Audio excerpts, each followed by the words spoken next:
Greetings and welcome back to another MGTOW Talks. I'm here with my friend, CS MGTOW. All of you know him by now. But I think this is a particularly important talk and will be particularly interesting because we're going to be talking about, I suppose, the merits of mixed economies, economic and political absolutism, and why there might be too much of a sort of black and white perspective on laws coming from both ends of the spectrum, whether it be some sort of libertarian free market approach or a sort of mixed economy socialist approach. Now, before we proceed, you probably should know that just as I have an official background in linguistics, CS's official background is in economics, and he is a savvy businessman to boot, so he's incredibly knowledgeable on the topic, and I think we're all going to learn something during the course of this discussion. So, CS, when I had the chat with the gentleman from Denmark and I made a follow-up video, I got a lot of pushback from both sides. People on the more sort of left-leaning spectrum about the merits of socialism, and then people who were just calling me, flamingly ignorant for not praising the virtues of pure free market capitalism. I'll throw that out there, and maybe you can find a starting point. For sure. I guess my issue with both, sides of the spectrum, that is the libertarian and the socialist, is that they're making value judgments of what people ought to like. And it's ludicrous, of course, because it assumes people either choose to be socialistic or choose to be capitalistic. We all know it's a scientific fact that people lack free, they lack free will, they run on autopilot. So the more community-minded, parts of the population may actually have very little problem giving half of their salary to the sort of less fortunate, and the less community-minded may simply find that to be completely intolerable. So I do agree completely with your follow-up video that it's really an issue of, if, let's say, half the population wants to live under some kind of a socialism, they should really be free to actually do that. And if half of the people prefer some kind of maybe a laissez-faire type system, they should absolutely be free to do that as well. And also, I guess, the issue that I've always had with both sides of the debate, again, is that, for example, the libertarians will simply not understand that not everybody places having the highest standard of living as some kind of an ideal. Some people genuinely hold an ideal that they want everybody to be in an okay situation, and even if they're a little bit less wealthy, then it's okay if their neighbor can access, let's say, a fire service and a police service and a hospital. So I guess the issue that I've always had as a kind of starting point against both sides of the debate is the placing of value judgments where really people simply don't decide to be socialistic or capitalistic. They just tend to favor one side or the other for reasons they can't even explain themselves. Precisely. Well, and there has been work in neuroscience. It's a very sort of budding field, but neuropolitics essentially, where there appear to be some, at least in these nascent stages of the science, some key differences, not necessarily in brain structure, but in the particulars of certain parts of the brain between, say, conservatives and people who are more liberal. That's very much in its infancy. But clearly, I would agree with you, people don't make a conscious choice. And even, I've pointed this out numerous times in other cases, even when it seems like it's primary environmental, nonetheless, we're all products of our environment. So if you spend your entire life growing up in, say, Norway or Denmark, it's very likely that you've been influenced by the social and political structures of the place, and you'll become accustomed to it, and you'll think, oh, that's a good thing. Absolutely.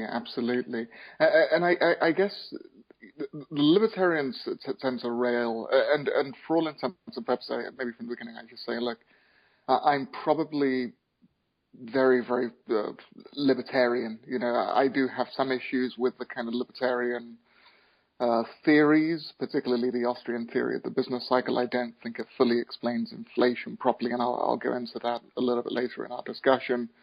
But I can also see the merits of, let's say, social welfare, and I'll explain that a little bit later as well. But I guess maybe as a starting point, the social welfare, the kind hated by libertarians, obviously, you'll be quite familiar with this. It refers to a set of social programs implemented in Germany that were initiated by Bismarck, and I think it was like in the 1800s or 1800s. 1880s. Absolutely.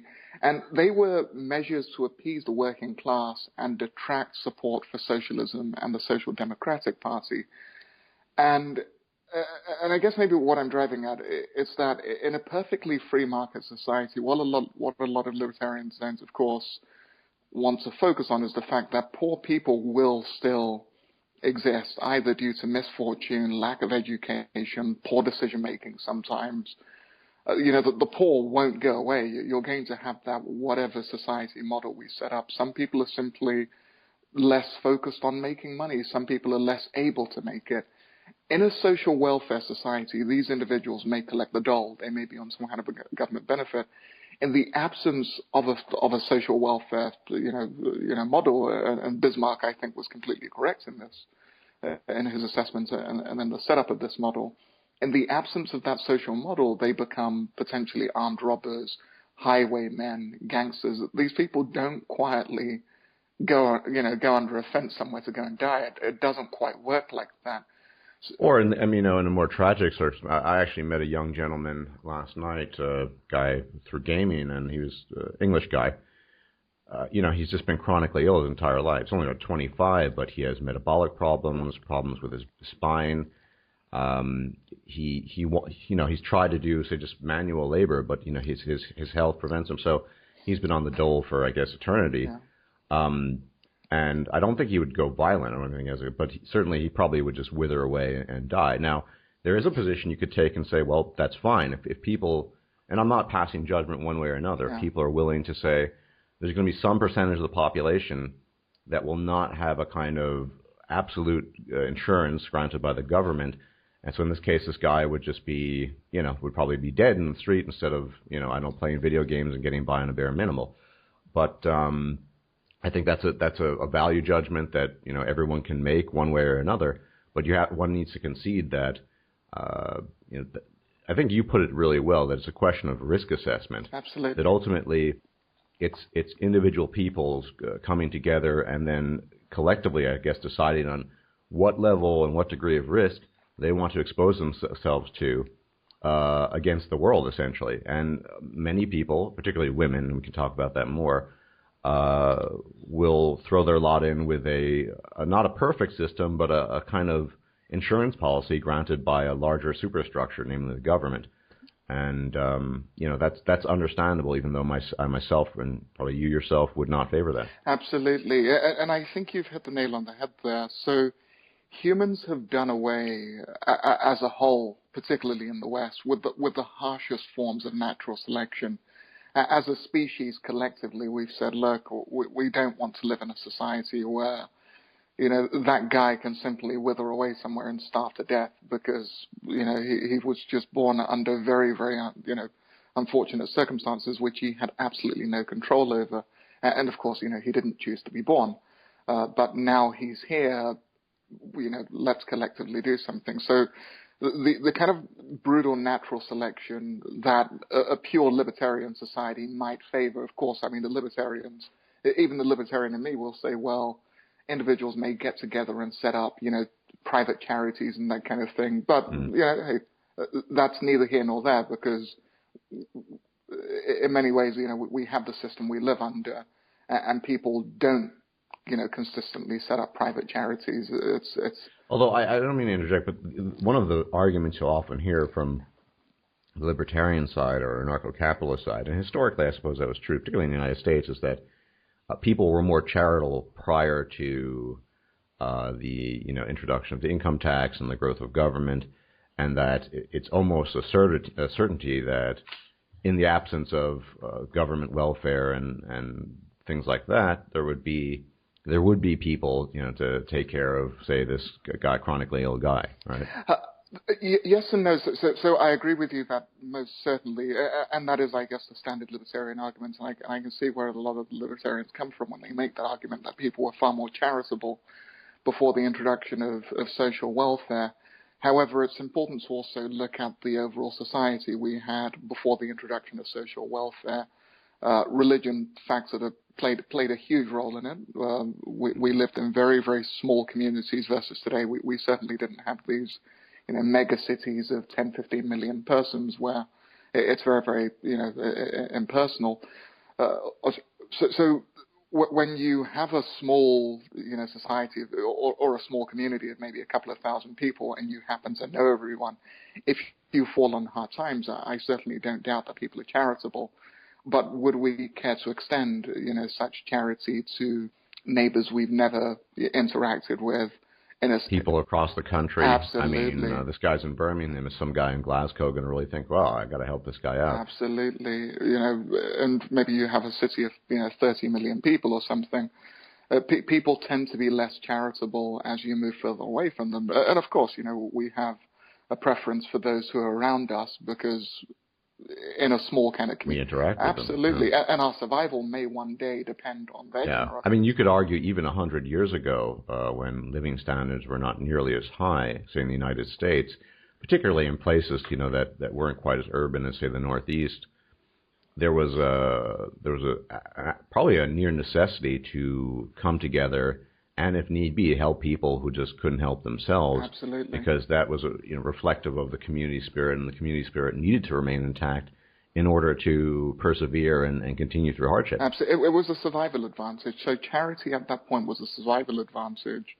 If you were generous to your neighbor, you could expect it when your crops failed or you didn't have enough to eat because, the reindeer didn't pass through that year or something. So as society mechanizes, I would doubt the capacity of individual charity to solve issues such as the gentleman that you mentioned earlier. And again, I do absolutely agree with you that when one looks at social welfare, one should to kind of strip the emotions out of it and a lot of the harsh rhetoric on both sides. One might be better served looking at it from a model of an insurer. The reason, for example, that we take home insurance is to pull risk and reduce uncertainty.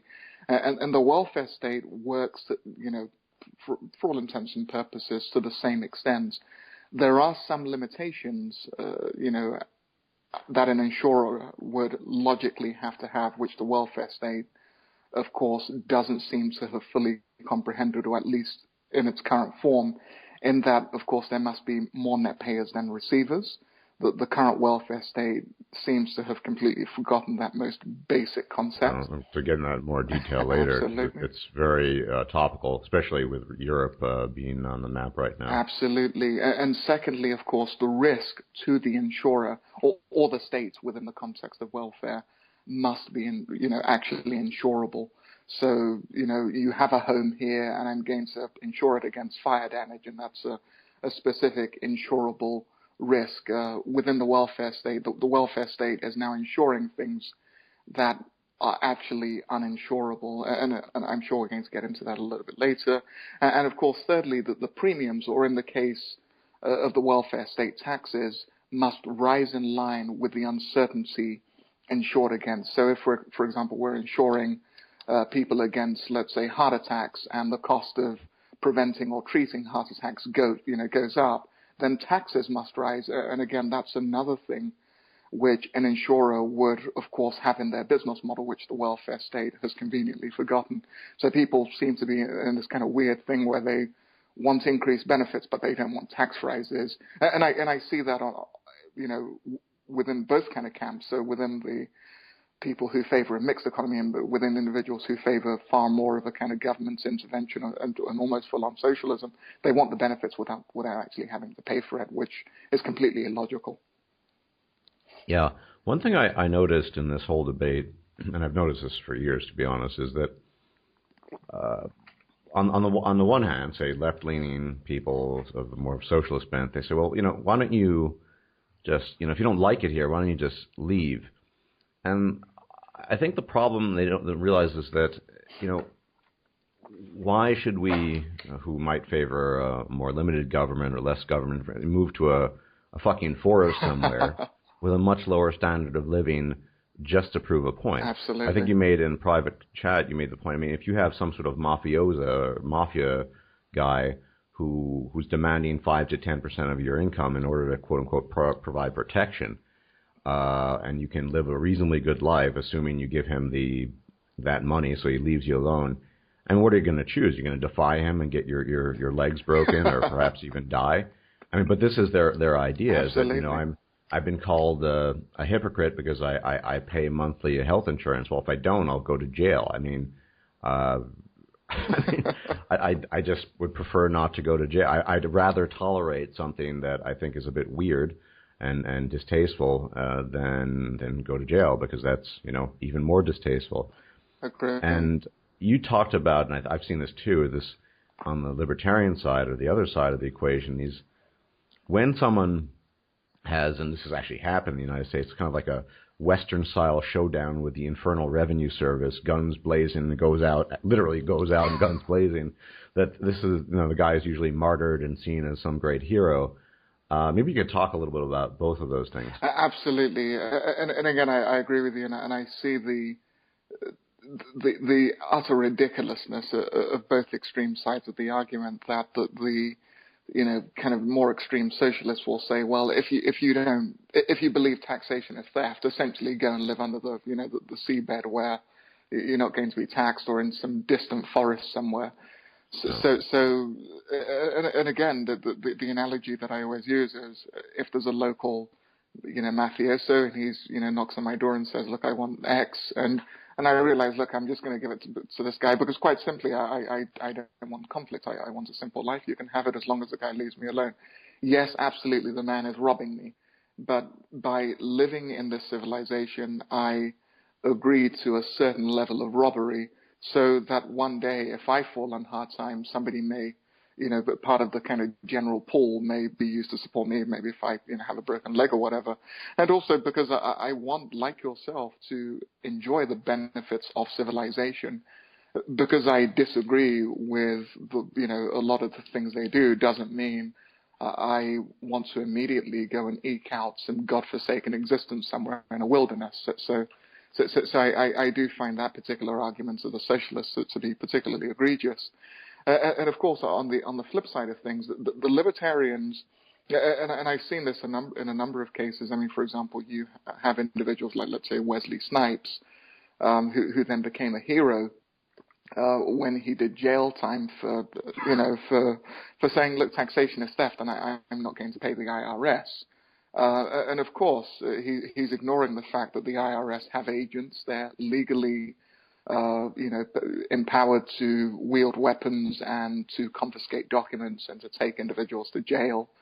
It's a powerful arm of the government, and the libertarian movement seems to not have any practical, I guess, ideas of reducing the size of the state, bar an individual essentially going down in a bloody hail of bullets, confronting state violence. And of course, I don't think that's a particularly sensible way for the individual to go. Having standoffs and stand downs and shootouts with the local sheriff's department because they've said you can't use your land in this way. I mean, for sure, I think it's illegal for them to. Look, and we need to be honest here. Constitutionally, things like the Federal Reserve and the Internal Revenue Service, they're not constitutionally legal institutions. But I mean, at the end of the day, the relationship in any power structure is that of power. I mean, Absolutely. They got the guns. Precisely. We look at something like FATCA. I don't know if people know about that, but basically it's a couple of years ago, the IRS decided that there are too many sort of bigwig American tax evaders abroad, and some of you know, Americans need to pay double tax, assuming you have a certain income threshold. And they were really irritated that the banks, foreign banks, Canadian banks, Korean banks, Swiss banks, all these banks were a bit reticent about revealing personal information. And they came up with this, that they used their power, and by the way, that stands for Foreign Account Tax Compliance Act, and said, look, guys, we got the guns, so if you don't comply with us and do what we tell you, we're going to impose a 30% penalty on all your levies and yields in the context of the American economy, any business done in the United States. And lo and behold, the banks started folding and showing their cards and revealing private information of account holders. Now, Is that lawful? No, it's absolutely insane and it's completely illegal. I mean, the United States doesn't have political jurisdiction in Canada or South Korea, but it doesn't really matter because the IRS has the guns. In this case, a 30% penalty. You know, Sure. Well, it goes even further. I mean, I had to comply with FATCA quite recently, so my bank wrote to me, and they said, as a non-American, as a non-American, and they wrote to me and they said, of course, I'm not going to say which particular bank, but they wrote to me and they said, look, you have to do a declaration for FATCA, and it was a good 30-page document. I ended up having to take an entire weekend out to handle the compliance, and of course, I had to get it checked by my accountant and my lawyer. And their threat to me, which was in the letter they sent, was, we're going to withhold 40% of all incoming remittances if you don't comply by, it was like the 1st of June or something. So they're basically going to steal 40% of any money that comes into the account before I even see the money, and then remit that to the U.S. government just immediately, until I prove that I'm not a U.S. citizen, other than, the fact that my passport is British. So it was just completely insane, and it was just forms, how many times I'd been in the U.S., for how long for, what percentage of my business is over there. It was just an insane amount of paperwork. Completely illegal. Absolutely. And completely unconstitutional. But once again, I mean, these guys got the guns. They can ruin your life. So getting back to the mafia analogy, I mean, that's effectively what it is. Absolutely. If you feel sort of more libertarian-esque as we do, it's not much of a choice. I mean, I don't even think the most left-leaning, I've talked to Coltrane about this, and he's quite left-leaning. They don't think, the IRS threatening the Australian and New Zealand governments is a good thing. But unfortunately, this is part and parcel of a big government where you invest authority in that government and they can basically do whatever they want. I mean, surely, though, I suppose if, let's say, the U.S. government absurdly raised the income tax to 98%, yeah, there would be probably tax revolts. But, I mean, within limitations, they can do what they want because they have the violence and the guns. Absolutely. And again, when we go back to the kind of basic definition of a government, it's the organization which claims the monopoly use of force and violence within a given territory. So any move by the government is always backed up by the threat of courts, jails, guns, and prison sentences. And of course, so that's why, like yourself, I disagree strongly with the way the NHS is set up and the fact that there is an NHS, but I certainly won't ever try to not pay taxes for it because I know what's going to happen to me. Yeah, and I mean, so on a side note, this gentleman I was talking about who's been sort of a lifelong test subject, and NHS, he's given up because the quality of service is so poor. He says they don't care, they don't want to help him, so he just tries to deal with his both psychological and illness-related pain, physical pain on his own. Absolutely. And then therein, of course, is the major problem with socialized healthcare, that you're not a customer, you're a distant taxpayer. So the quality decreases massively. Absolutely. I guess what I've always struggled with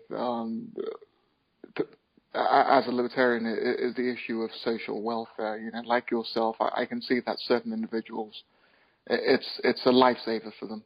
That individual, the gentleman who you mentioned, who has very little ability to work, he would die or face just a greatly diminished quality of life if it weren't for social welfare. But of course, social welfare also encourages laziness, idleness, single motherhood. Absolutely, and there's always the trade-off.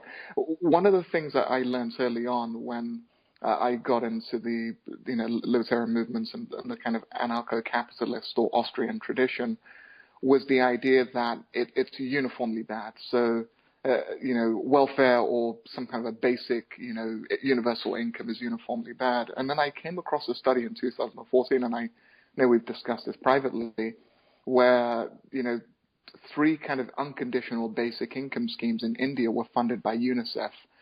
Now, obviously, it's the kind of program that would have had a libertarian such as Ayn Rand literally turning in her grave.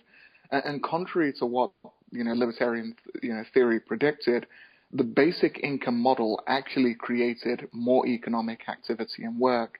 And while I'm certainly not advocating a universal basic income, particularly in a Western context, I mean, we mustn't forget that this was a part of India, and it was a very, very poor part of India. However, in real life observations, it does seem that some kind of a universal basic income is effective within specific contexts, and it did not lead to the idleness that libertarian, I guess, theory would have predicted. So basically, what happened in one of the pilots, everybody in 8 villages was provided with a basic income for 18 months, and their experience was evaluated by comparing what took place in 12 otherwise similar villages. So it was actually a randomized controlled trial. I mean, I really credit UNICEF for doing this.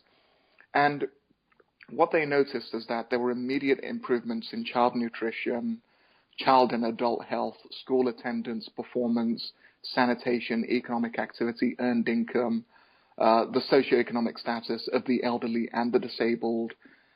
So whereas in the past, maybe a disabled person would literally have to beg for their living, now they had a basic income, so they were actually setting up businesses. And secondly, it had very, very positive, strong equity effects. So, you had big improvements across all castes of their society in the village, particularly for the vulnerable groups, particularly those with disabilities and frailties. And yeah, it was incredible. So again, I certainly would not advocate personally a universal basic income in a society such as the United States. Yeah, if I might interject, I think, and I'm just theory crafting here, one of the reasons that worked so well in that context was because of the dire poverty and the dire deprivation those people faced. Yes. And if you switch gears to, as you mentioned, United States or Canada or UK or Germany, where people are, we're living it up essentially compared to our ancestors. For sure. I don't see that as being a sort of a fulcrum for people working even harder, trying to create their own businesses. I think initially that might work, but when you reach a certain threshold, what you get is, well, what we see kind of throughout the West. I've mentioned this before. I have a Dutch friend who works his ass off, and he knows people that make fun of him because they make pretty much as much money or almost as much money just getting welfare checks. Yeah. And you end up in a situation like that. As opposed to the scenario you described, where they start with virtually nothing, and they're actually able to make something out of it because they really want to, because they don't know anything else. Absolutely. And again, I do agree with you there. As society mechanizes, or as society becomes far more wealthy, the benefits gained from welfare tail off to the point that it possibly becomes destructive of the economic activity, of productivity, and of the desire to even go and engage the world. If I can make just as much money doing absolutely nothing besides collecting a welfare check, then of course the incentive to do anything just goes out the window there and then. So I do agree with you that and maybe that's the issue with the kind of modern welfare state. When Bismarck envisaged the kind of welfare state and set it up in Germany at the time, you had a massively agrarian society, which was only just kind of, industrializing. And now we've kept some of the worst aspects of it when it's simply no longer necessary on any large-scale level, except for maybe the individuals who are born with some kind of a disability or something. A single mother welfare queen is certainly able to work. She often just doesn't want to. Yeah. Now, given all of that, what are the real prospects of long-term sustainability of, say, an economy like Denmark or Norway? What do you believe are, say, the prerequisites, if it's even possible, of essentially an indefinite sustainability of that type of economic model? That's a great question. In my opinion, it's both sustainable indefinitely, but if certain actions are taken, it will not last another 20 or 30 years. So a kind of social welfare or mixed economy model seems to work very, very well. And again, a lot of libertarians will say, well, it reduces growth. Yes, absolutely. If you tax people and they can't use that money to save or build businesses, growth is reduced. That is a fact of life. But in terms of ensuring the highest standard of living for the most persons, it actually does that pretty well in terms of ensuring that that individuals faced with the worst circumstances don't die or just face permanent poverty. It does that pretty well. So taxing people some part of their income to fund fire services and all of these services seems to work well. What seems to be the real kind of spanner in the works that we've seen consistently is when you combine welfare with an open borders immigration policy. And at that stage, it's simply a maths equation, because there are then more people consuming, or a greater portion of persons consuming, who haven't paid into or won't be proportionately paying into the system. And I saw a very, very interesting statistic, for example, in the UK, that the top 2,000 taxpayers paid something like half of all the taxes in the country. And of course, the rest of the individuals just kind of make it up. So these individuals coming in, they're often net tax consumers. They bring in large family members, and that's the real issue. So the welfare state model is sustainable into the very, very long term, in my opinion. It's not, in my opinion, an ideal model, but it certainly isn't, as a lot of libertarians would suggest.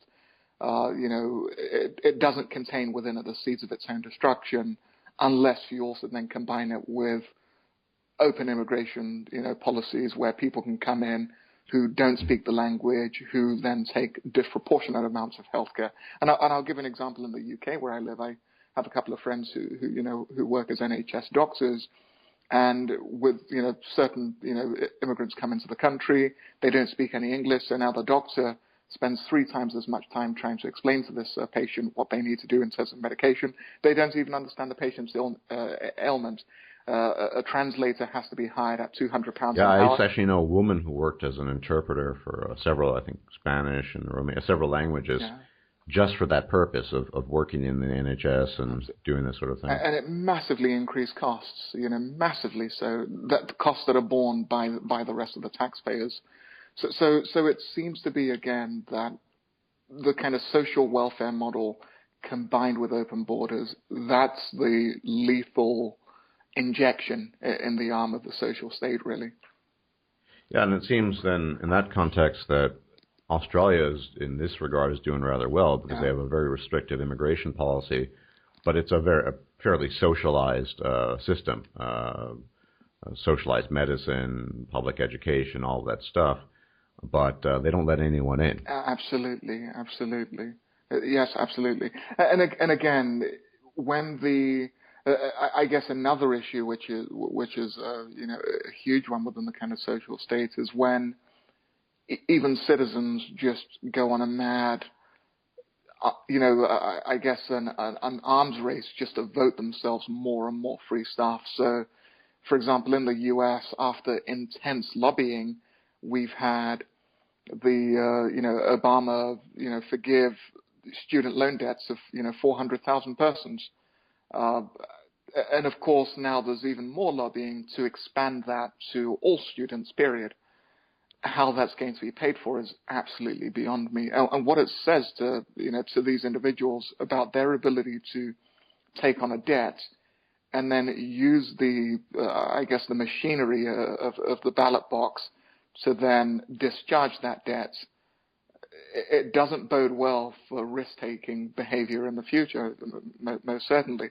Which is essential for investment and economic growth. And Absolutely. People need to be willing to take certain risks and face potential failure, but also potential benefits and economic growth. Absolutely.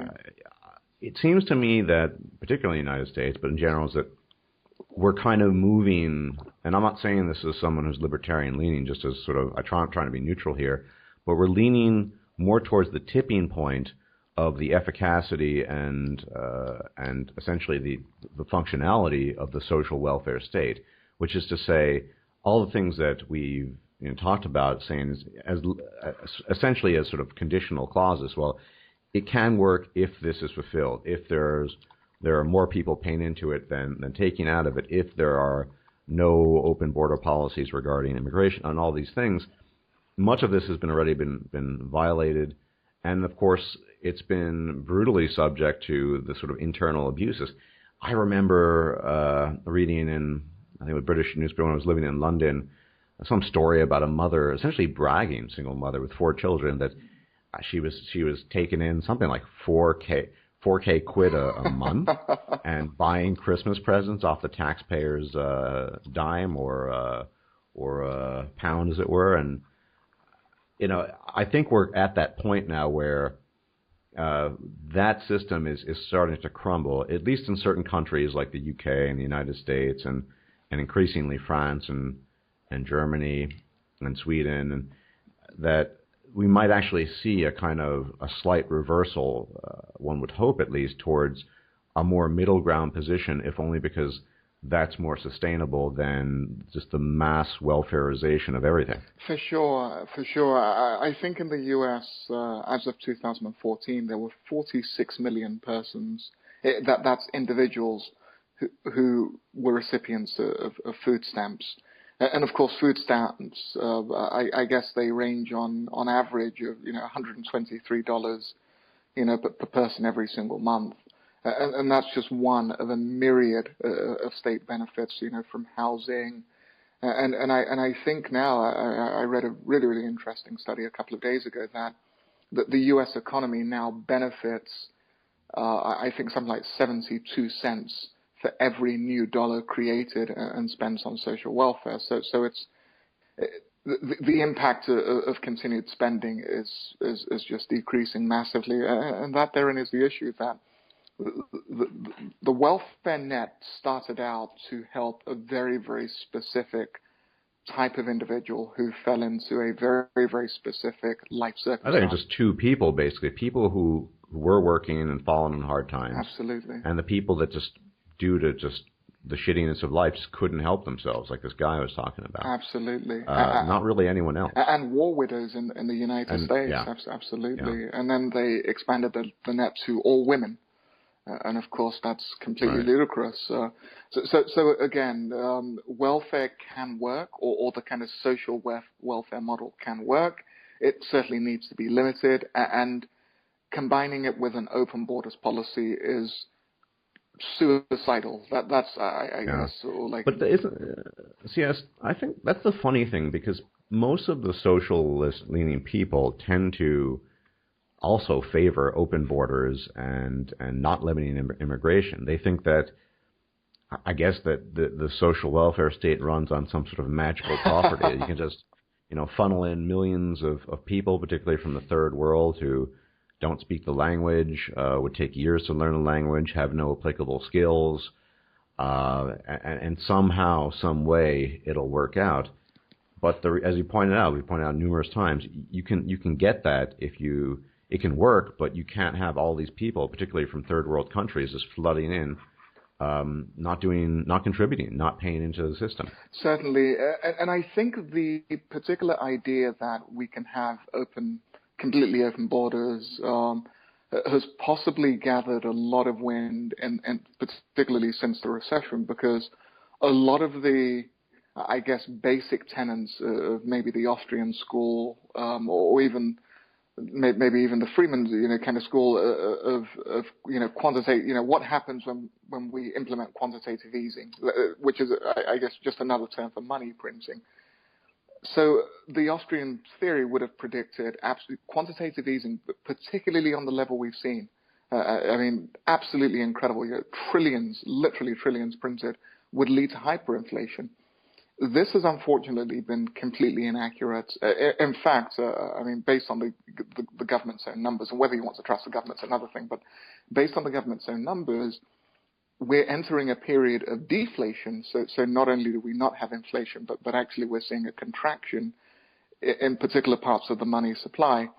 So, I guess when they started printing this money, that libertarians or the more free market of us, hey, it's going to lead to hyperinflation. Well, this actually didn't happen.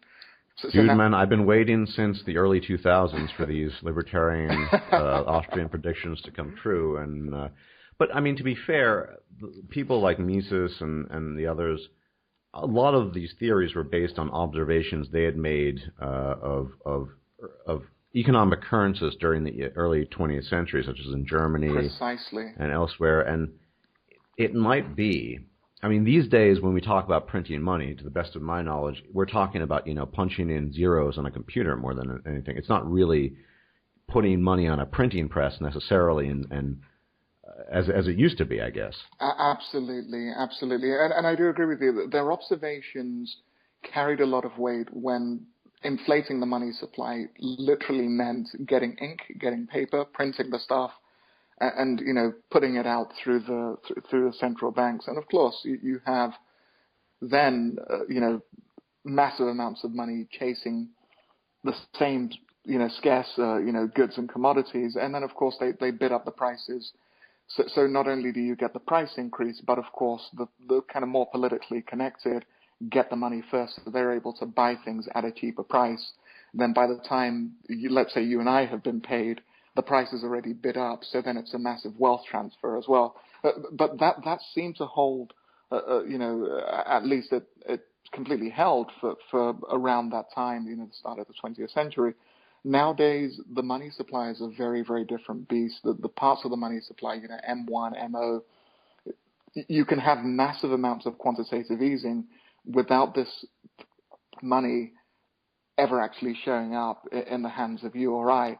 So it does seem now you can print, as much as I don't like the idea of printing money, it certainly hasn't led to the hyperinflation. And I think it's really discredited the libertarian movements. And I say that with a lot of disappointment, because there are still other dangers to printing money, not just the hyperinflation. Of course, your country may have creditors, and I would imagine general devaluation is a constant danger, even if it doesn't lead to hyperinflation. Absolutely, absolutely, and also then the country may simply find it far more difficult to trade internationally. So that there are lots and lots of issues there. But the fact that all of the hyperinflation that was predicted due to the quantitative easing, that not coming to pass, I think has actually emboldened individuals who are, let's say, a little bit more socialistic to say, look, you said all of these things were going to happen. They didn't happen. We can actually support far more people. We can print money. We can have citizen money, which is some kind of a universal basic income. So a lot of these ideas, which were, let's say, in the time of von Mises or even Rothbard, would have just been absolutely ludicrous. Now they're actually carrying more and more weight. And I see them, going and carrying a lot of weight with the political class. I think, was it last year in Norway, there was a referendum on a universal basic income, and of course that's a first world country, an ultra first world country. Absolutely, one of the nicest places in the world to live.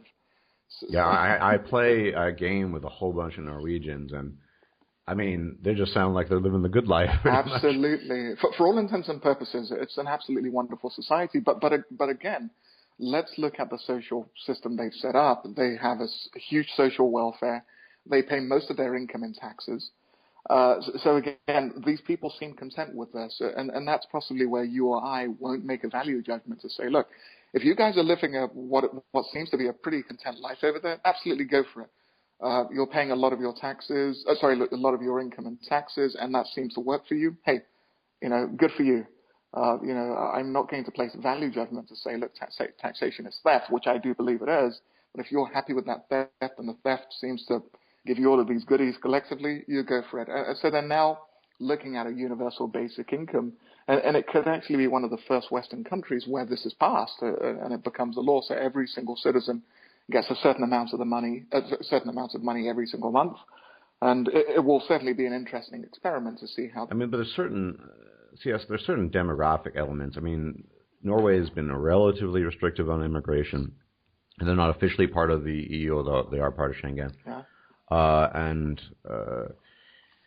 I mean, they have oil wealth and a very small population, so it just seems to me as sort of a collaboration of several sets of unique circumstances It's very coming together. very You homogenous. could, It's a very largely homogeneous. You couldn't pull that off in just any country. agreed. I wouldn't even think you could even do that in Ireland, or it's kind of a unique set of circumstances to Norway. I don't know if it's a fear, but I would suspect that if that actually comes to pass and there's a universal income and the Norwegians are living in their Nordic paradise, you're going to get tons of socialist-leaning people, particularly in places like Canada and the United States and the UK. Say, you see, it works. And they'll discount the factors like a small population, a homogeneous population, oil wealth, things like that, which really contribute to the efficacy of that. Absolutely. And also, in addition, you have a highly intelligent population as well. Not only do you have precisely high IQ, well-educated, homogeneous, with a Lutheran work ethic, it's a very, very different society. Applying that elsewhere, I don't think will have positive results. If it even does end up having positive results in Norway, we don't know just yet. And here we kind of branch off just a little bit from the, I guess, purely economic to the fact that we need, if we're going to talk about economic models and political models and how they sort of intermesh, we do need to talk about the differences between human beings and different levels of education, different cultures, sex, gender, and things like race as well. I don't think you could run something like Norway and Somalia, frankly speaking, or Nigeria. Probably you would agree. I agree with you wholeheartedly. I don't believe, and I guess just my belief, that some kind of a universal basic income will be particularly productive in Nigeria. I just, again, in a couple, rural Indian villages which were very, very poor, it seemed to work. Whether they could even roll that out across the entire country, I simply don't fathom that would work across the country. Again, in certain limited situations, it does seem to have some kind of a positive economic activity. Right, but this is where people often fall afoul of what I might call political rigidity, because they'll see something work in a very specific context and say, you see, it works. This is why we need a universal basic income in the United States and the United Kingdom, in Australia, and just about every place in the world.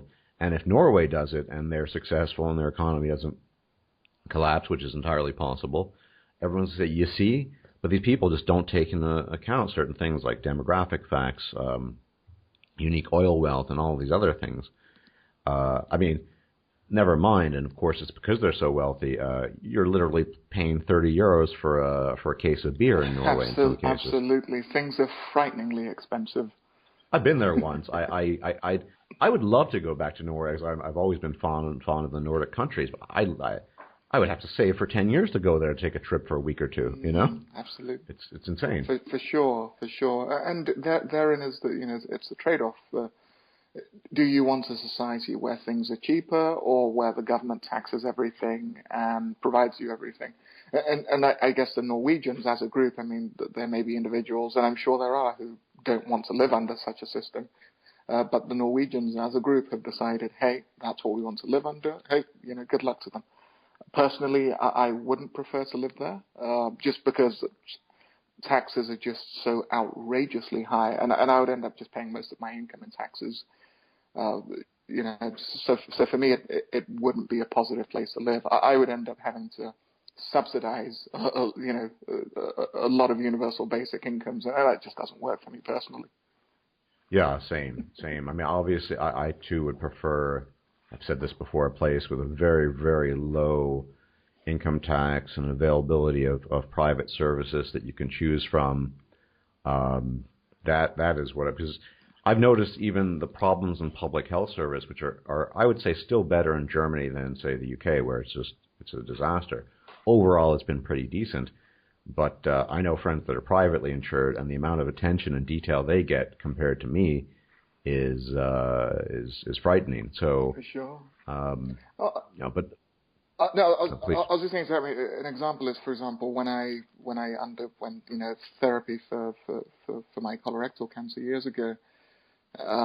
Friends who I've now known, who've now kind of gone through the UK system, they certainly didn't have the levels of care that I had, because I just paid, out of pocket for everything. So I had my doctor on 24-hour call. I could call my gastroenterologist whenever I wanted any information, even just to chat. I had my own room. I had 4 or 5 nurses who were actually very attractive, who just waited on me hand and foot. Whatever I wanted, they would go out and buy if they didn't have in the hospital. I picked the day I wanted to have my surgery, so I made it fit into my schedule.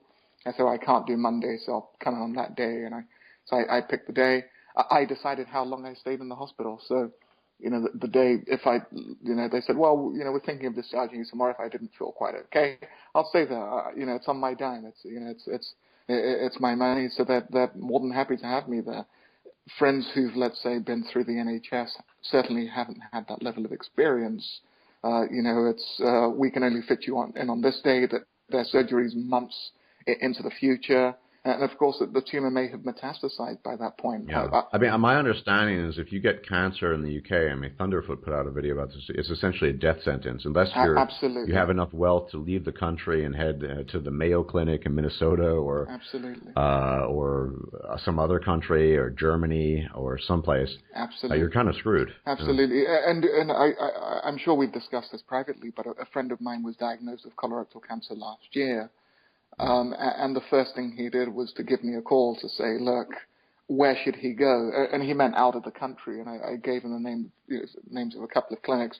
He got on the first flight out of the country because he realized, he would wait, 6 months for colorectal surgery over here. And by that point, the things metastasized to his liver. And there it is, a death sentence, absolutely. Yeah, and I really, listening to this young man's story, I felt really bad about just a set of circumstances. In addition to problems with his spine and legs and metabolic problems, just sort of chronic depression, probably due to that largely, but how the NHS are just, because he's not a customer, they're just pill pushers. They just, they come in and say, okay, here, take your medication, but talking about anything beyond that. Whereas, if he, let's say, had the money or it were a private service, I'm almost certain they'd be more attentive than, here, take 100 milligrams of X medication and piss off. For sure. Well, in a private service, the kind of mentality, and again, I don't think it's good or bad, they wouldn't have stopped offering him different solutions till they saw the whites of his pockets, or his parents' pockets, or whatever charity was funding him. So as long as there was still money somewhere, you're fine. I think greed can potentially be. There are problems. If you want to call it greed or desire for profit, can potentially be a good thing. But it has its. There are other downsides to it. But the opportunity to have more possibilities for treatment and things of that nature. Yeah, it was actually a very sad story listening to it, but it just seems sort of endemic to the NHS in particular. Absolutely. But I also think it's important to note that for a socialized healthcare system, the NHS is probably as good as it gets. So, for example, when we look at the socialized healthcare system in Cuba, you have, years-long waits. And if you're not a member of the politically connected over there, it's very, very difficult to get state-of-the-art care. So for a socialized system, the NHS is still very, very democratic. You can't queue jump if you just happen to be wealthy. But for example, let's say in somewhere like Cuba, or let's say, for example, in Soviet-era Russia, if you were a member of the Politburo or politically connected, you got access to the best health care, to the best hospitals, and you couldn't get access to that as just a regular, proletariat or something. It's so for as bad as the NHS is, it can get a lot worse if, let's say, the UK didn't also have a democratic political system which favors, first come, first served, as opposed to most connected, first served, or most connected, best served.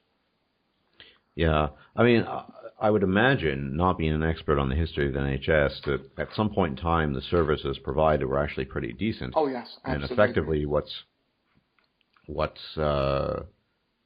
going on is that it's just devolved and just become decrepit, which is to say it's been overburdened by immigration and people not paying in and so on and so forth. I'd imagine 40 or 50 years ago it was halfway decent. I completely agree with you. Although I would say that the biggest issue with the NHS seems to, or at least the issue which causes the most patient suffering, seems to be the lack of doctors. So for example, I mean, the country can build more hospitals. That really isn't the issue. So I guess theoretically you can have more heart surgeries. But the reason why you wait months and months for a heart surgery, which your primary healthcare professional will say you need next week, and you're waiting 6 months, is because there simply aren't enough trained there aren't enough trained pathologists, there aren't enough cardiothoracic surgeons, and that has to do more with the policies of the government towards limiting the number of training places for medical doctors. So, they by law, the GMC can only offer so many places for people to train as a doctor every single year. They have to hire lots and lots of doctors from abroad. Often these individuals then need to do a PLAB examination. So it's just a really crazy system, in addition to costs going up because the cost of pharmaceutical drugs are going up and less people are paying in versus using it. It's a kind of myriad of factors which is really, really harming the NHS, and I do believe it's insurmountable. Even if you trained more doctors, if you have more people using the system who haven't paid into it, you're going to have a problem. If you have more people using it but haven't trained more doctors, there's simply not enough people to care for all these people, so you get lots and lots of waiting lists. So it's a myriad of issues. And also, I guess maybe just on a final note with the NHS is that the government doesn't incentivize high quality, individuals looking after their own health.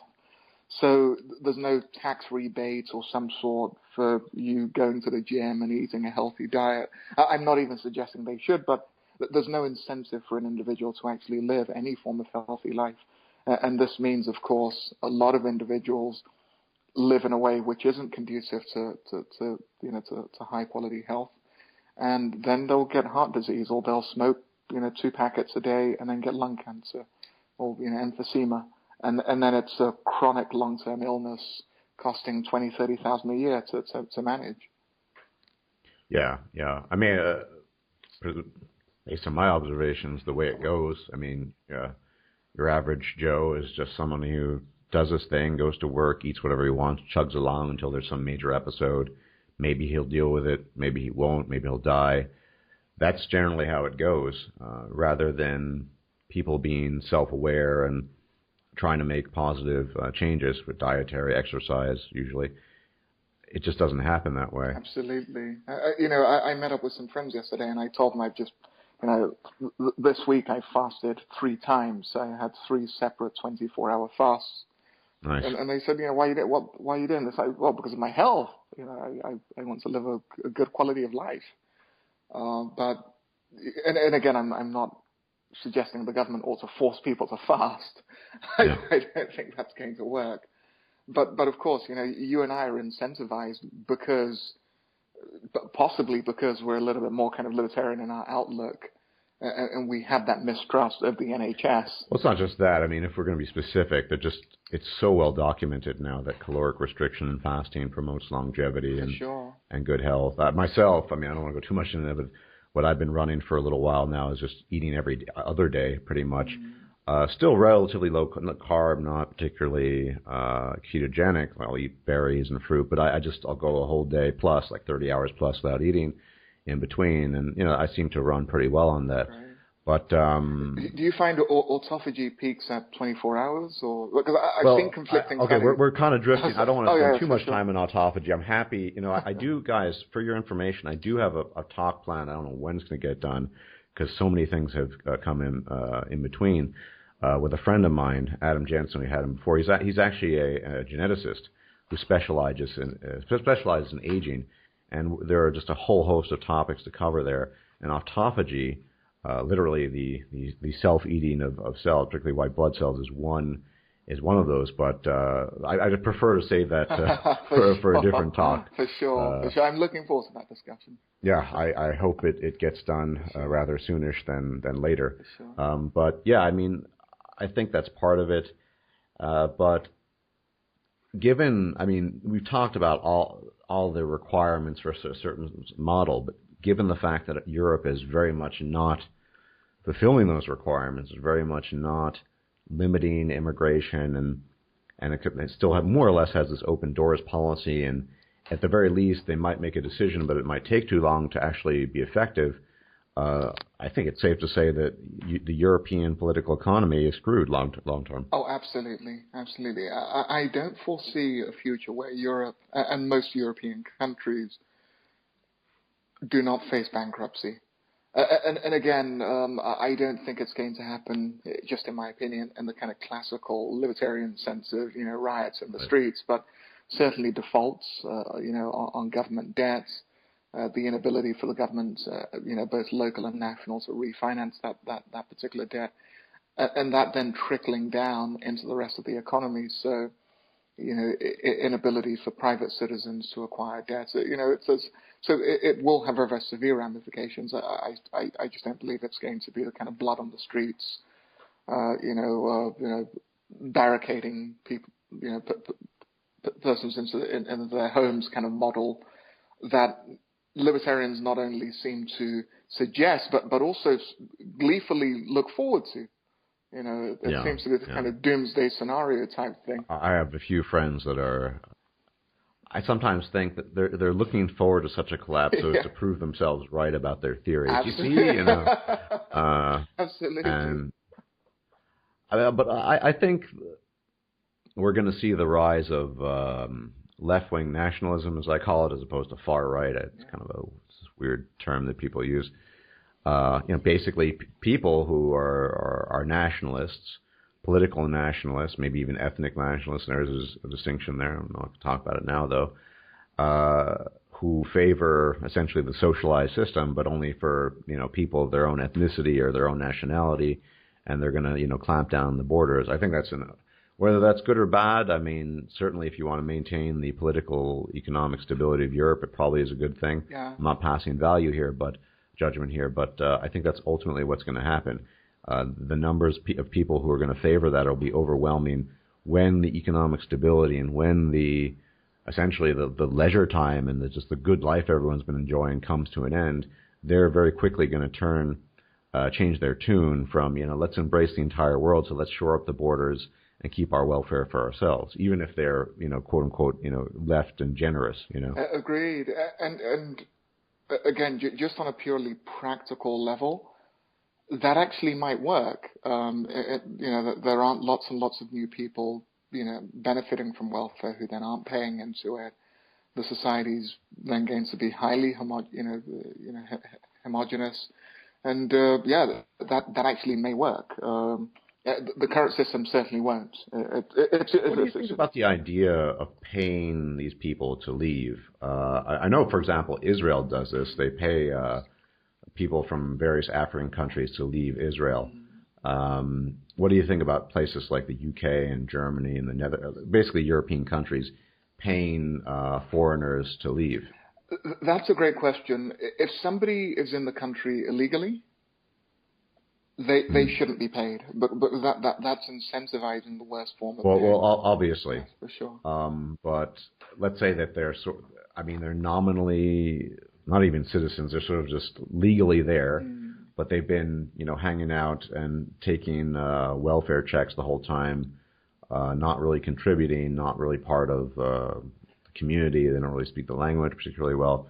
I still wouldn't pay them. I think that would be a huge waste of public resources. I guess what I'm saying is I don't think, I'm not favoring it one way or another. I don't think the current sort of mores of our time could stomach just like deporting, putting people at gunpoint. It's like, you've been here for 5 years, you haven't done X and Y. You know, this is my Og Steyr, and I'm going to point it to your face, and if you don't get the fuck out, I'm going to blow your brains out. I don't think that's going to be stomached very well. I mean, I think it could actually work pretty well. For sure. But then that might be a slippery slope. I mean, I don't know. For sure. Then compared to that kind of scenario, paying people to leave does make a lot of sense. But that's what I'm saying. Sure. It's a peaceful solution that is a bit economically destructive, and there's a loss of money. But I mean, the alternative solution is just putting, at gunpoint, forcing people to leave, and being serious about it, because Absolutely. people think, oh, you're not too serious, and then you shoot someone in the head, and then you certainly are. I mean, I don't think most people could stomach that. Now, I honestly don't favor one approach over the other. I just think Europe desperately needs to do something to maintain its economic, political integrity, and actually, most important to me, cultural integrity. I do not want to see the continual spread of Islam in Europe, and that seems to be an inevitability. For sure. And again, it's an inevitability driven by the fact that the welfare state is so incredibly generous. So if the welfare state were less generous, if there was far more means testing, perhaps you'd have to, be a citizen for maybe 10 years or something. We certainly wouldn't see the kind of mass movement we're seeing today, in my opinion. But of course, getting people to leave would be hugely beneficial to just a hapless taxpayer who just on his or her back has to just continue paying for all of this. It seems to me the only solution, but it's a solution, like I said, that in terms of its execution, I don't really see any other option apart from you pay these people to leave, and hopefully they're willing to if you pay them enough. You take the financial loss, and you just say, okay, after you've paid enough of them to leave, as many as possible, you shore up the borders and you don't let them in again. Exactly. So some kind of a DNA test on the way out, so that if you ever come back into the country, they can quickly match. Right. Have you ever been here before? Well, actually, you were paid to leave a couple of years ago. You've got to get back. Something along those lines as a peaceful solution. And if the shit really hits the fan, well, like I said, you start pulling out the guns and you start forcing people to leave. To leave, but I don't think, particularly on the left, people could stomach that, because it just seems it is violent. It's not, because you would actually have to have the stomach to enforce that. It wouldn't be just, something along. It wouldn't be just, we're waving our assault rifles around. It would be, you'll have 3 weeks or a month to get your act together, to leave. If you don't, we will confiscate everything, and if you're even more uncooperative, we will shoot you on the spot. Now, that's something that might work pretty well in an African country, but I just don't see that, the people of Belgium or France or the United Kingdom saying, oh, that sounds good, why don't we do that? Absolutely. Nigeria actually did that. And yes, again, it's one of those kind of parts of Nigerian history which certainly isn't discussed. And it's not a part that, for all intents and purposes, that one is very proud of, but of course we had a lot of migrants from Ghana, and my best friend is a Ghanaian guy. We're extremely good friends, and Nigeria for some reason I've actually forgotten which president said all of the people from Ghana who are here must leave, and I think he gave them like a week to leave, and absolutely incredible. So there is a precedent for this in at least a third world country like mine, which is Nigeria. Whether the sensibilities of individuals in the first world would allow that, again, like yourself, I don't believe people will permit their governments to do that. Not with the particularly recent history. Well, particularly in Germany, that would never ever happen. Well, I won't say ever in Germany, but but possibly in Scandinavia. I mean, I can, based on what my guests on the Danish talk said, I could foresee something along those lines in Denmark, because politicians are openly saying, I've seen this, we don't want any more Muslims because they don't allow us, free assembly and doing blah, blah, blah, and this is our country, and they should get essentially the fuck out. So, yeah, I mean, I don't know. I guess the only safe alternative is to just pay people to leave. I think, look, Israel pays them to leave. I think they're not legally there, but the reason why they do it is just because for political reasons. If Israel actually decided just to shoot these people dead, I'm not a huge fan of Israel, but they would get even more political friction, and they just probably, it's just not worth it, so they just pay these guys to leave. Actually, just so we have a bit of, so I can maybe shed a little bit more light on, on the issue of getting people to leave. I mean, what we saw in Nigeria was that there was a complete breakdown in, bilateral relations between the two countries. So Ghana firstly instituted an order, apparently, to force a lot of economic migrants from Nigeria who were living in Ghana to leave, and then Nigeria in 1983 retaliated and then deported up to 1 million, persons from Ghana and other African countries. Even though at the time Ghana was facing a severe drought and economic problems. So again, it seems that kind of thing maybe only works if there's a real breakdown in relations between two states. For sure, getting individuals who are simply, But CS, to be fair, I mean, that seemed to be very particular to these two major West African countries. Yeah. But when we're talking about, paying Algerians who have no real relationship to, say, I don't know, the Netherlands or the United Kingdom or whatever, to leave, or Denmark, I don't really see, even if there were a breakdown of relations, I don't see that breakdown as being particularly consequential. Agreed. I mean, who really cares about Algeria, or the way Algeria views Denmark or not? Agreed. I do agree with you there. They don't share a border, and Algeria certainly isn't a superpower. So that's not, I think perhaps the retaliatory back and forth that went on between Ghana and Nigeria might have been very particular to the sort of just the practical geographical locations of both the places. Whereas I think that, like I said, a country like Denmark could pay people to leave. They could force people at gunpoint. And essentially you would end up in a scenario where more or less no fucks were given. Mm-hmm. On the other hand, because of the tribal nature of Islam, you could expect perhaps a more sort of, wider scale Islamic retaliatory action, because in the eyes of Islam, one Muslim is every Muslim. So if you're actually to sort of deport people who are nominally Muslim, then you might see an increase in terrorist activity. I believe that is a very, very accurate prediction.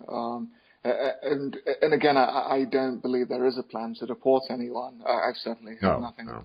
But if there ever were, that would certainly be the biggest spanner in the works, and one which may ultimately make it insurmountable.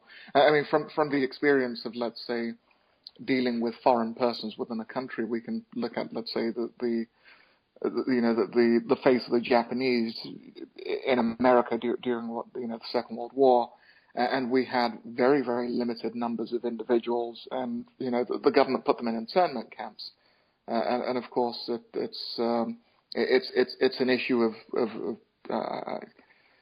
when you have maybe only a couple of 100,000 Japanese persons in the country, it's a far different prospect than when you have.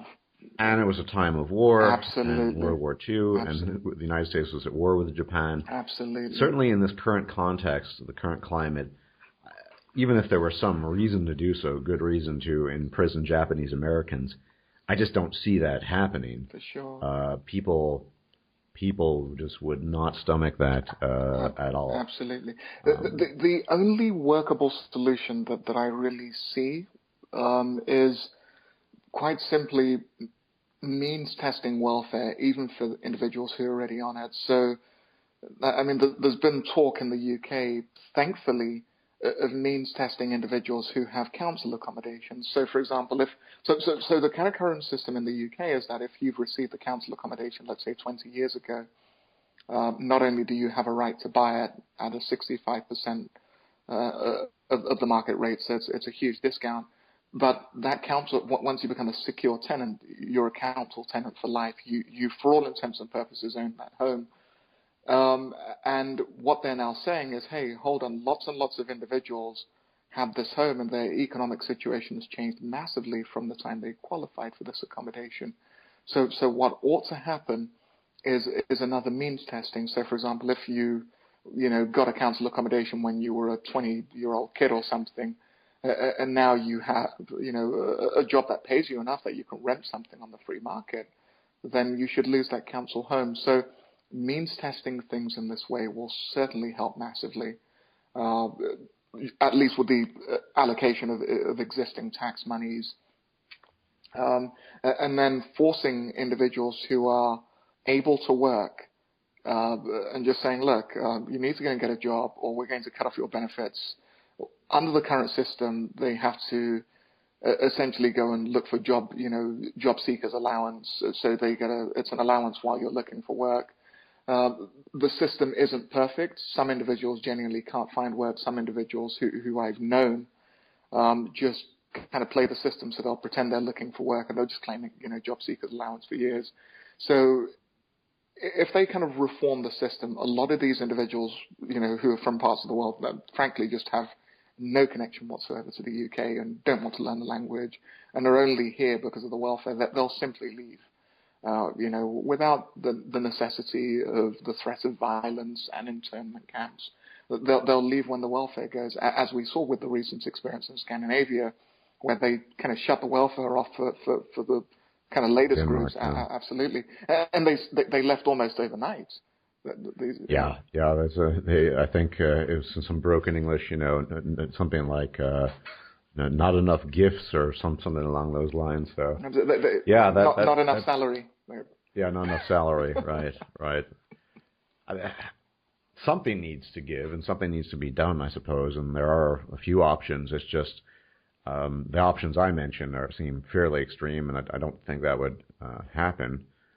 So I guess, the means testing is a good start. If that didn't work, then you could try the whole pay them to leave. And if that didn't work, you take out the guns and you force people at gunpoint, I guess. For sure. I also think part of the reason that, let's say, the average Western person wouldn't support simply deporting people. Okay, not only do some people say, well, I'm from here now. Okay, well, let's just kind of put that aside. But people often have a media-generated and a highly inaccurate view of what life is like. The idea that deporting, let's say, hypothetically, if I'm Morocco, deporting me back to Morocco means a death sentence, it simply isn't the case. Okay, there may be specific individuals who, for some reason, have got into some kind of a loggerheads with the governments over there, and the government are genuinely going to arrest and execute this individual. That's less than 1% of all of these individuals. It's a very, very small amount. The average individual who maybe is deported back simply goes back to the life they were living before. That they don't fear death. They often have enough to eat. Sure, it isn't so nice as place to live, let's say compared to the UK, but a lot of the inhabitants of the UK genuinely, I guess, are under the false belief that these places are literally war-torn hellholes, and that just simply isn't the case. Absolutely not. They're often pretty pleasant places to live. I wouldn't want to live there myself, partly because of the religion, but so we mustn't labor under the belief that these individuals are being sent back to what is a certain death sentence. Perhaps in the case of Syria, but in the other countries, absolutely not. No. And in fact, I read a couple of weeks ago about these refugees actually complaining about the quality of life in Germany and then voluntarily going back to places like Iraq even. Wow, okay. Who knows? Maybe there'll be a voluntary mass exodus away because it's not the land of milk and honey that they all imagined and envisioned it might be. For sure. But anything else you'd like to add that that you think might be relevant? Yes, I certainly would like to say that I can understand where both groups come from, but that is the libertarians, and the socialists. I really can understand, and I guess the reason why I still nominally describe myself as a libertarian is that I prefer to live in a low-tax environment. I've done well so far in the free market. Who knows how long that will continue, but it benefits me personally. So that's the kind of system I prefer. But I can also understand the desire of individuals to engage in large insurance policies, which for all intents and purposes the social welfare state is. It allows us to pull risk and reduce, uncertainty when it comes to the future. And this is something very, very central to the desires of the human animal. That's why we save for the future, because we want to reduce risk and we want to have a better future than today. I guess hopefully a lot of the name calling will kind of go down over time as we realize people simply don't choose to be socialistic or choose to be, Yeah, and I hope that people just become more pragmatic. Absolutely. I mean, that is to say, they become less allied and glued to certain ideologies just because it simply appeals to them. And so I don't really, I myself, I don't at least look at myself as a representative of certain ideology. I see the reality around me. I see, the taxation is theft, but fuck, I don't want to go to jail and I don't want to get beaten up by the government Absolutely. or whatever. Absolutely. Likewise with the immigration problem. This isn't about, right or wrong. This is just about pragmatism and practicality. Absolutely. So if the shit really hit the fan, if the European economy and the countries were just falling apart and there were crimes on the rise, yeah, you probably would ultimately have to forcibly deport people. You can't really just wave your moral wand at everything. We're living in a very particularly delicate time, a difficult time, and we certainly at this point in time have the wrong ideology, this sort of far left regressive thing, which even people on the left don't even like, some people at least. It's leading us to disaster in Europe and, in all over the West, essentially. Absolutely. And that is something that long-term cannot be tolerated. I mean, these people are anti-science, they're anti-reality, they're just not with reality. And not being with reality, we will end up ruining our reality. Absolutely. And again, I agree with you there that their system can't work. It's a very, very different thing to say, look, we understand that taxation reduces economic incentive, but we as a group, certain individuals maybe Stardust and CS may disagree, but as a group, we're going to tax you so we can do X, Y, Z. Okay, fair enough. Then the wholesale disconnection from reality that we see in the kind of regressive left, the abandonment of science, the just kind of wholesale stupidity. It's that I think is incredibly dangerous. It certainly cannot lead to a positive place. Yep, that's a great way to great note to end this on. Great. And I want to thank once again CS for bringing his expertise here. He's very well versed in economics. Thank you. And I hope that was enjoyable for everyone. I hope we all learned something. And even, although I guess my prediction is there'll be the typical raging in the comment section from both sides of the spectrum. But for those, hopefully other people see this too and realize that Europe needs to do something. And hopefully you take into account some of the things were said here. So thanks for being here. Thank you very, very much. It's been a pleasure, Stardust. Thank you. Yep, always is.